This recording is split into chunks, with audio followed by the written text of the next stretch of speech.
the good old power scale, but in a new format. At every stage of Kawaki's life, I'll also evaluate his overall stats. If you want more, drop a sub and a like, and let's get into it. Kakashi is very likely the greatest young, prodigious talent we encountered in the entire series. His start in the shinobi world was unprecedentedly strong, even compared to other child geniuses. As a small child, he was already able to effortlessly neutralize 2 adult shinobi, which in the Naruto universe is something absolutely abnormal. We're not talking about luck, surprise, or outside help. Kakashi did it purely through skill, with complete control over the situation, and that's the key point. Kakashi was a child prodigy without any innate buffs. He had no Kekkei Genkai, no powerful clan backing him, and he didn't inherit any godlike chakra or randomly awakened wood style. His advantage came solely from talent, hard work, combat intelligence, and an incredibly fast rate of development. It's worth emphasizing that even at that stage, Kakashi thought like a seasoned shinobi, not like a child thrown into the chaos of war. He could read the battlefield, make cold, calculated decisions, and execute them with surgical precision. He wasn't just a gifted kid, he was a complete soldier trapped in a child's body.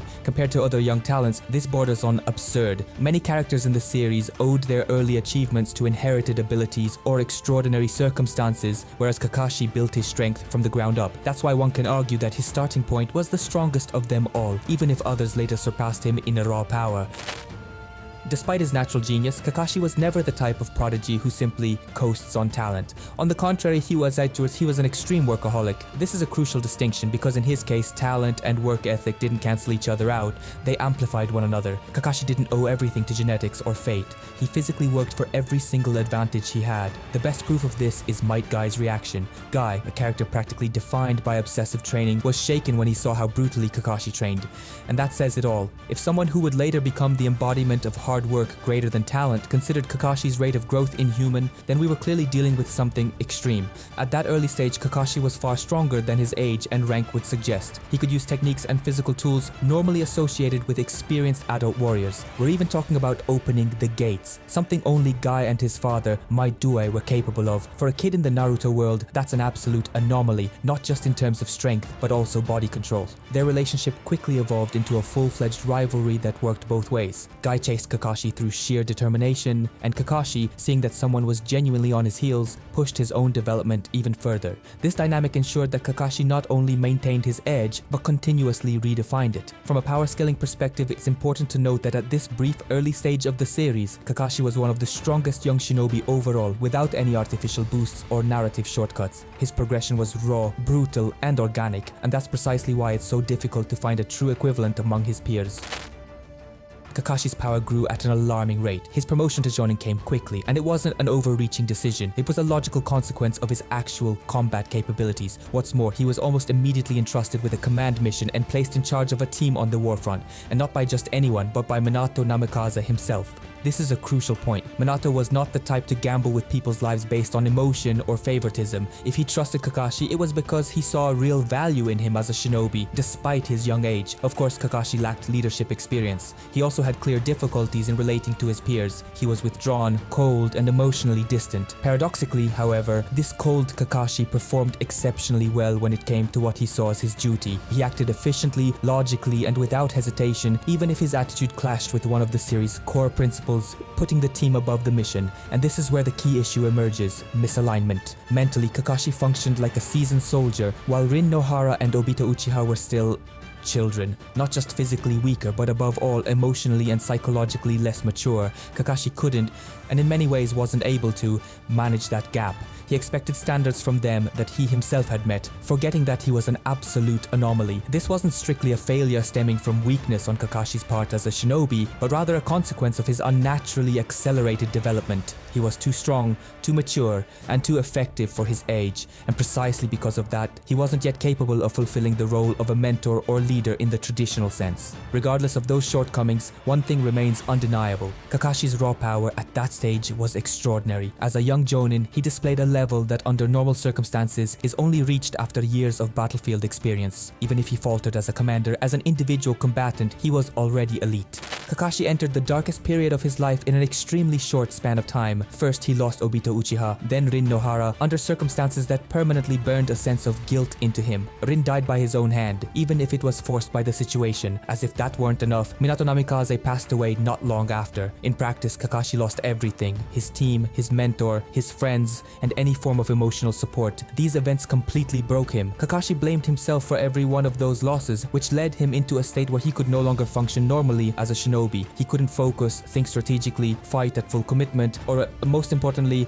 continue developing. His mind was frozen in trauma, and his body carried out missions almost purely out of inertia. And this is the key moment in terms of power scaling. Kakashi's progression clearly slowed down, not because he lacked talent or potential, but because mentally he was incapable of reaching the full extent of his abilities. Had that chain of tragedies not occurred, it's very possible that Kakashi would have already reached full-fledged Kage level at that time, or at least hovered right at its threshold. Even so, and this best demonstrates his caliber, Kakashi remained monstrously strong. Aside from the Hokage, he was unquestionably the strongest shinobi in the village, and his actual combat level can reasonably be described as low Kage. Even in a state of psychological collapse, he surpassed nearly all elite Jonin, both in experience and in sheer battlefield effectiveness. In other words, Kakashi was operating below his ceiling, and yet he still stood among the absolute top tier. That alone confirms how terrifying his true potential was. Potential he simply wasn't able to fully access for a long time. 2 years passed, and fully aware of the looming threat, Kakashi most likely threw himself back into training. His mentality was now firmly grounded, and despite his relatively young age, his experience and reputation were at their peak. He knew that sooner or later he would run into Orochimaru or members of the Akatsuki. As a result, he not only improved overall, but also began actively using his Mangekyo Sharingan, the overwhelming power of Kamui. It was a lethal weapon, capable of eliminating enemies from a distance, tearing off their limbs, or removing virtually anything from existence. An immensely powerful ability. During the war, Kakashi completely took off, and in the best possible sense. This was the moment when every element of his character came together into one perfectly functioning whole. His chakra control, stamina, combat experience, and composure reached a level where he could do things that had previously been completely out of reach for him. The clearest symbol of this is his Kamui spam. Kakashi was able to use the technique in quantities and at a pace that would previously have killed him from exhaustion. More importantly, he did so with precision, awareness, and without wasting chakra. Kamui stopped being a last resort and became a fully integrated tool for battlefield control. The culmination of this stage is, of course, his confrontation with Obito Uchiha, the master of Kamui, and this is an absolutely crucial moment in terms of power scaling. Kakashi perfectly countered the very technique of a user who knew it inside and out, not through raw power superiority, but through timing, mechanical understanding, and flawless battle IQ. This wasn't a contest of strength, but it was a battle of minds, and Kakashi kept pace with a monster of that caliber. After dozens of battles fought in adulthood, his battle IQ reached the highest possible level. Kakashi read opponents in real time, adapted mid-fight, and could shift strategies in fractions of a second. Simply put, he was good at everything. Ninjutsu, taijutsu, tactics, team support, one-on-one combat, attrition warfare, and above all of that hovered one more factor, Kamui, which he could now use almost at will. An absolutely lethal technique that ignored conventional defense, functioned at range, and could be scaled to the situation. In the hands of a shinobi with that level of experience, it was essentially a weapon of mass destruction in individual encounters. That's why this stage represents Kakashi's undisputed peak in terms of power. If we're talking about the version without external buffs, without temporary gifts of fate, without divine intervention, pure Kakashi Hatake, pushed to the absolute limit of his natural potential, and that limit was terrifyingly high. And this is where we enter the realm of absolute absurdity in terms of power. Through the chakra of the newly deceased Obito Uchiha, Kakashi obtains the double Mangekyo Sharingan, something that, under normal circumstances, should have been impossible. It was a purely supernatural exception to the rules of the Naruto world, a one-time, completely unrepeatable occurrence. As Madara Uchiha accurately pointed out, only possessing both eyes unlocks the true power of the Mangekyo, and that's exactly what we witness. Kakashi doesn't just jump a few tiers in power scaling, he teleports straight to the very top. In this form, he is able to genuinely stand against the supernatural being who had dominated Naruto Uzumaki and Sasuke Uchiha for an extended period, even though both of them were in their strongest youthful forms, stacked with boosts, divine chakra, and legendary dojutsu. That fact alone completely shatters the previously established power scaling order of the series. On top of that, Kakashi controlled perfect Susanoo effortlessly, a construct reserved for the absolute elite of the Uchiha clan, and as if that weren't enough, he was able to infuse Susanoo with Kamui, making it even harder to hit or damage. A defense that was already absurd was elevated to the level of near untouchability. Crucially, this form wasn't purely defensive. Kakashi could use Kamui offensively, combining absolute defense with a technique that ignores the conventional concept of durability. A direct hit meant the target was erased from reality, regardless of who the opponent was. The only real limitation of this version of Kakashi was his physical base.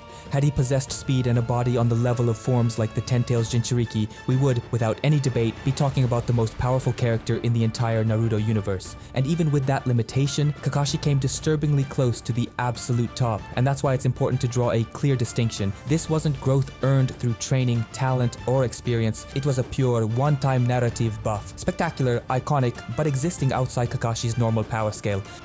When it comes to Kakashi as Hokage, he's definitely no longer the same man we watched during the war. He's a veteran who has survived more battles at the absolute highest level than 99% of the shinobi world, but he paid a real price for it. Losing the Sharingan, the end of DMS, and the lack of permanent access to Kamui clearly reduced his raw power. There's also the strictly practical side of life. Kakashi settled into the Hokage's chair, drowning in paperwork, politics, and responsibility for the entire village. Naturally, that cuts him off from constant training and a frontline lifestyle. He's no longer a combat machine focused on growth. He's a leader, a strategist, and a symbol of stability. But Michizo, and this is the key point, he's still the same old Kakashi Hatake. Even without the Sharingan, he proved that his genius was never solely dependent on Dojutsu. The creation of Purple Lightning, a new version of Chidori adapted for fighting without the Sharingan, is the best possible proof of that. It's pure creativity, adaptation, and an understanding of his own limitations. That's not something an ordinary Jonin does, that's something a genius among geniuses does. So Hokage Kakashi isn't top tier in terms of raw power, but he is top tier in experience, intelligence, and adaptability. A shinobi who may no longer dominate the battlefield, but still knows exactly how to control it. That was Kakashi's power scale. Of course, this is just my loose perspective, not an academic, in-depth analysis. You can agree with it or completely disagree,